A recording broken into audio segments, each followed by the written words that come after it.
ఒక మనకి చాలా ఇంపార్టెంట్ విషయం. మన బిడ్డల జీవితం వాళ్ళ భవిష్యత్తు బాగుపడాలంటే ఇది చాలా ఇంపార్టెంట్. అదే కాకుండా మన వైజాగ్ వేరే ప్రాబ్లమ్స్ అన్ని కూడా పోర్ట్ పొల్యూషన్ కానివ్వండి, మన వైజాగ్ స్టీల్ ప్లాంట్ ప్రైవేటైజేషన్ కానివ్వండి, ఇవన్నిటి మీద ఒక మంచి అవగాహన చేసుకుని ఆయన మేనిఫెస్టో కూడా మీ ముందు ఇప్పుడు పాంప్లెట్ పంచుతారు. మీరందరూ ఒకసారి చాలా బాగా ఆలోచించి ఎవరికి ఓట్ వేయాలని మీరు బాగా ఆలోచించారని నేను అనుకుంటున్నాను. అదే కాకుండా మన ఇద్దరు ఎంపీ ఎమ్మెల్యే అభ్యర్థికి మీరు ఓట్ వేసి గెలిపిస్తారని నేను మనస్ఫూర్తిగా గట్టి నమ్మకం ఉంది నాకు.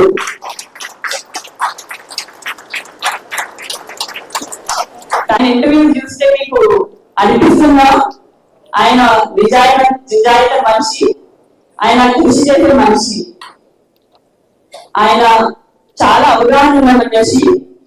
మీకోసం ఆయన ఇద్దరు తాతలు పాలిటిక్స్ లో ఉన్నా ఈ రోజు వాళ్ళ దగ్గర నుంచి ఇన్స్పిరేషన్ వచ్చినా కూడా లేదు నేను సొంతంగా నేను ఏదో చేసుకోవాలి, మా తాతలు పాలిటిక్స్ లో ఉన్నారు అందుకే ఏదో చేయాలని కాదు, నేను నా సొంతంగా ఏదో చేసుకోవాలి, నేను ప్రజలకి నేను హెల్ప్ చేయాలని మనస్తత్వంతో వచ్చాను.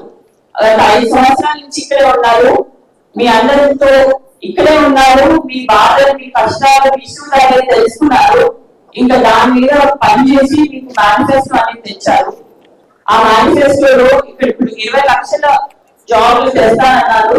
దాంట్లో మినిమం 1 లక్ష జాబ్లు మన వైజాగ్ కి తెస్తారు అని హామీ ఇస్తున్నారు. అదే కాకుండా గత 5 సంవత్సరాల నుంచి మన విశాఖపట్నం చూస్తే గూండాయిజం కానివ్వండి, రౌడీజం కానివ్వండి, డ్రగ్స్ అడిక్షన్ కానివ్వండి ఒక పెద్ద ప్రాబ్లం అయిపోయింది ఇక్కడ యూత్ కి. మా బంధువులు కూడా ఇక్కడే ఉన్నారండి. సో ఎన్నికలు వస్తున్నాయి, మీ అందరికీ తెలుసు. నేను మీ అందరి నుంచి ఆశించేది ఏంటంటే మీ భవిష్యత్తు కోసం, మీ అభివృద్ధి కోసం ఓటు వేయండి. టీడీపీకి ఓటు వేసి మన చంద్రబాబు నాయుడు గారిని సీఎం గా చూద్దాము. అదే కాకుండా మన విశాఖలో ఎంపీ అభ్యర్థి శ్రీభరత్ని ఇంకా ఎమ్మెల్యే గారు ఇద్దరిని గెలిపిస్తారని నేను ఆశిస్తున్నాను. నేను ఇప్పుడు విశాఖ గురించి మాట్లాడాలంటే మీ అందరితో టీడీపీ మీ మేనిఫెస్టో టీడీపీ మీకు తెలిసి ఉంటుంది. సూపర్ 6 అని మీ ముందుకు వచ్చారు. నంబర్ 1 మొదటిగా మన మహిళలకి మీకు తెలుసా మా మహిళలకి ఏమేమి చెప్పారో, ఏమేమి హామీ ఇచ్చారో?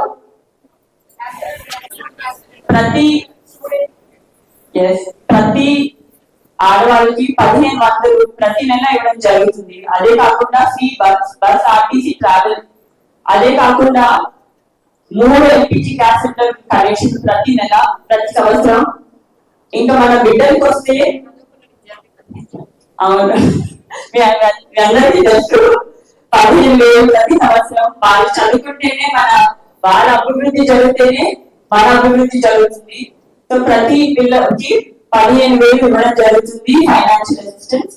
దాంతో 2 బిడ్డలు ఉంటే 30,000, 3 బిడ్డలు ఉంటే 45,000. అదే కాకుండా మన రైతులకి కూడా ఫైనాన్షియల్ ఇవ్వడం జరుగుతుంది. ఇంకా మన రాష్ట్రానికి 20 లక్షల జాబులు ఇక్కడ తేడం జరుగుతుందా? మన చంద్రబాబు నాయుడు గారి కన్నా బెటర్ ఎవరు లేదు ఇది చేయడానికి. ఎప్పుడన్నా సంక్షేమ పథకాలతో అభివృద్ధి జరిగితేనే మనం పైకి రాగలిగాము. ఉట్టి అభివృద్ధి ఉట్టి సంక్షేమ పథకాలు మనకి ఎప్పుడు మనం బాగా చేయలేదు. ఇప్పుడు వెల్ఫేర్ స్కీమ్స్ అని వెల్ఫేర్ స్కీమ్స్ కావాలి, వెల్ఫేర్ స్కామ్స్ అంటారు.